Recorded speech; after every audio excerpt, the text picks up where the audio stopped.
દારૂ પીવો હોય તો 4 વસ્તુઓ હું તો કહું છું કાયમ એનો ધ્યાનમાં રાખીને મારી વાત ધ્યાનમાં રાખજો. સમય, સ્થળ, સંગત અને સંયમ.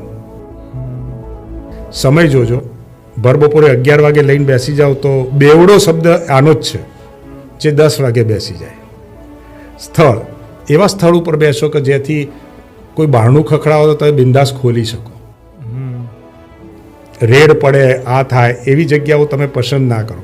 અને એવી જ પસંદ ના કરો કે જેથી તમે પડોશીઓને કે કોઈકના ઘરમાં બેઠા હોય તો કોઈ કુટુંબીઓને પરેશાન થાય. સંગત, તમે જેની સાથે નથી ઓળખતા એની જોડે બેસવાનો પ્રયત્ન જ ન કરો. કોઈ પણ કે રસ્તા ઉપર આજે મને ઘણા લોકો આમંત્રણ આપે છે, પણ મને એક IPS અધિકારીએ બોલાવીને કીધું હતું કે ન ઓળખતા હોય એની જોડે જતા નહીં. તમે ક્યાં ફાર્મ હાઉસ ઉપર જાઓ છો, શું જાઓ છો એ ખબર નથી. એટલે સમય, સ્થળ, સંગત અને સંયમ તમે ઘરે